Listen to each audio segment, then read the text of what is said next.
Assalamualaikum warahmatullahi wabarakatuh. Perkenalkan kami dari kelompok 2. Saya Dida Fitriani, NIM 2040493. Perkenalkan, nama saya Feby Puspitasari, NIM 2004-04079. Perkenalkan, nama saya Maulia Albar, NIM 2004-04091. Di sini saya akan menyampaikan materi terkait dengan penyajian data.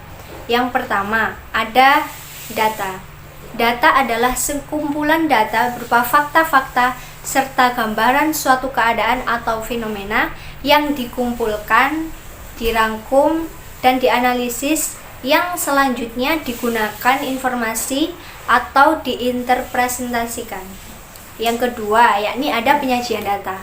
Penyajian data merupakan salah satu kegiatan dalam pembuatan laporan hasil penelitian yang telah dilakukan agar data yang telah dikumpulkan dapat dipahami dan dianalisis sesuai dengan tujuan yang diinginkan. Yang ketiga, yakni ada fungsi penyajian data, yaitu membandingkan dua angka atau lebih, menunjukkan distribusi subjek menurut nilai, lalu menampilkan perubahan nilai suatu variabel, tertentu menurut waktu tertentu, lalu menunjukkan hubungan antara dua variabel. Yang terakhir, yakni penyajian data harus dapat meringkas data sehingga dapat menggambarkan informasi sederhana, lugas, dan komunikatif. Nah teman-teman, yang keempat, yang terakhir ini, yakni ada macam-macam penyajian data. Ada apa aja sih macam-macam penyajian data itu? Yang pertama, itu ada bentuk naskah atau narasi. Bentuk naskah atau narasi ini bisa kita lihat ya teman-teman. Di samping saya ini adalah contoh penyajian data bentuk naskah atau narasi. Nah, bentuk naskah atau narasi ini adalah cara penyajian data dalam bentuk narasi berupa rangkaian suatu fenomena yang dijabarkan secara berurutan dari awal, tengah, hingga sampai akhir yang berkaitan dengan data yang diteliti. Macam-macam penyajian data yang kedua yaitu tabel. Tabel adalah kumpulan angka-angka yang disusun dalam bentuk kolom dan baris. Kegunaan tabel ini yaitu untuk menyusun sekumpulan data yang besar kecilnya belum secara teratur dirubah ke dalam bentuk yang teratur. Selanjutnya yaitu macam-macam tabel. Yang pertama yaitu ada tabel baris dan kolom. Tabel baris dan kolom ini diartikan sebagai kumpulan data yang disajikan dengan tabel berbentuk baris dan kolom. Kegunaan tabel baris dan kolom ini yaitu digunakan untuk data yang terdiri dari beberapa baris dan satu kolom. Yang kedua yaitu tabel distribusi frekuensi. Tabel distribusi frekuensi ini adalah suatu tabel yang hanya menunjukkan frekuensi atau jumlah data yang diamati atau diobservasi. Tabel ini digolongkan menjadi dua. Yang pertama yaitu tabel distribusi frekuensi tunggal. Berikut ini adalah contoh tabel distribusi frekuensi tunggal. Tabel distribusi frekuensi tunggal ini adalah bentuk penyajian data yang hanya menunjukkan atau memiliki rentan nilai atau frekuensi sedikit. Yang kedua yaitu tabel distribusi frekuensi kelompok. Berikut ini adalah contoh tabel distribusi frekuensi kelompok. Tabel ini adalah bentuk penyajian data yang memiliki rentan nilai atau frekuensi besar. Yang ketiga yaitu tabel satu arah. Tabel satu arah adalah suatu tabel yang hanya menunjukkan klasifikasi item-item pada kolom saja atau hanya pada baris saja. Yang keempat yaitu tabel dua arah.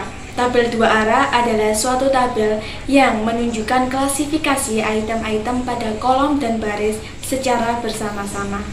Nah, selain itu, data juga dapat disampaikan dalam bentuk diagram batang. Diagram batang adalah diagram yang menunjukkan data yang berbentuk kategori. Diagram batang disajikan dalam bentuk data yang berkesinambungan atau kontinu. Misalnya, diagram batang panen penduduk setiap tahunnya, diagram batang sensus penduduk, diagram batang jumlah masuknya anak ke sekolah, dan lain-lain. Nah, contoh diagram batang adalah seperti gambar berikut ini. Nah, kita geser dulu gambar diagramnya. Jadi, sebelum kita masuk ke contoh diagram batang itu memiliki beberapa kategori, memiliki beberapa jenis. Ada diagram batang 1 batang, ada diagram yang memiliki 2 batang, atau ada pula diagram yang memiliki 3 batang. Nah, pada contoh saya tadi, itu adalah diagram yang memiliki 3 batang. Nah, diagram batang yang saya pilih sebagai contoh di samping ini adalah diagram batang ukuran rumah tangga yang terpilih dalam 5 tahun di Amerika Serikat.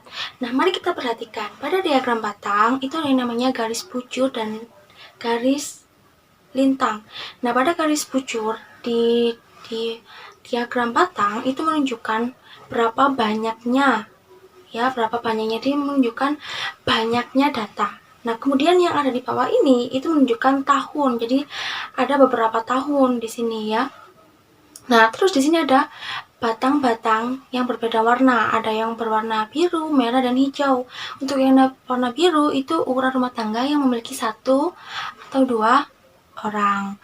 Yang berwarna merah itu yang memiliki 3-4 orang, dan yang berwarna hijau itu memiliki 5 lebih orang. Jadi di sini itu menunjukkan perbedaannya berbagai tingkat. Jadi dari tahun ke tahun tidak ada yang sama gitu kan. Jadi ada beberapa dari data di samping ini yang memiliki perbedaan. Nah, jadi kalau dilihat dari tabel diagram batang di samping ini, kita bisa lihat, oh gimana sih perkembangannya selama dari tahun ke tahun, seperti itu. Nah, ini dia contohnya. Nah, selanjutnya, data juga dapat disajikan dalam bentuk diagram garis. Nah, diagram garis ini hampir sama nih dengan diagram batang. Tapi bedanya, kalau diagram garis itu, dia itu menunjukkan data secara diskrit nominal. Jadi dia itu menunjukkan data dengan skala nominal yang menggambarkan perubahan dari waktu ke waktu. Jadi dia itu hampir sama.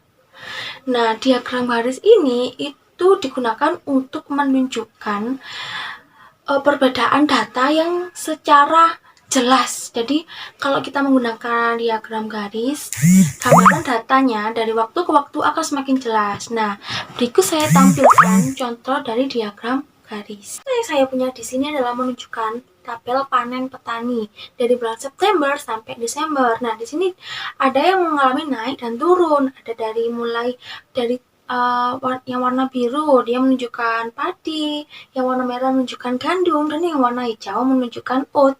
Jadi berapa banyak sih setiap bulannya petani panen? Nah, ini menunjukkan panen dalam nominal ton. Jadi tetap seperti diagram batang tadi. Kalau di garis bujurnya ini dia itu juga menunjukkan nominalnya, dan garis yang lintang ini menunjukkan bulan atau mungkin tahun. Jadi tergantung diagramnya menunjukkan waktu apa. Nah, di sini kalau kita lihat dari diagram garis ini, kita bisa lihat jelas perbedaan datanya. Soalnya dia tuh naik turunnya dihubungkan dengan garis. Nah, kalau diagram garis ini itu bisa membentuk kurva ya. Nah, dari materi yang kita sampaikan dapat disimpulkan bahwa penyajian data adalah kegiatan untuk mengumpulkan data dengan tujuan menganalisis atau memahami dari data yang kita kumpulkan. Fungsi dari penyajian data adalah yang pertama, dapat membandingkan 2 nilai atau lebih. Yang kedua, menunjukkan distribusi suatu nilai. Yang ketiga, menunjukkan suatu perubahan variabel. Nah, selain itu, penyajian data harus meringkas sebuah data agar lebih mudah untuk dipahami. Dapat mudah dipahami, harus bisa menyampaikan informasi dengan sangat jelas dan ringkas agar informasi yang disampaikan dapat lebih mudah diterima. Nah, untuk menyajikan data sendiri ada beberapa cara. Yang pertama, dapat dibuat tabel. Tabel bisa menggunakan tabel kolom, tabel frekuensi, tabel 1 arah, tabel 2 arah. Kemudian juga bisa menggunakan diagram. Ada diagram batang, ada diagram garis, ada diagram gambar, dan lain-lain. Sekian dari kami. Wassalamualaikum warahmatullahi wabarakatuh.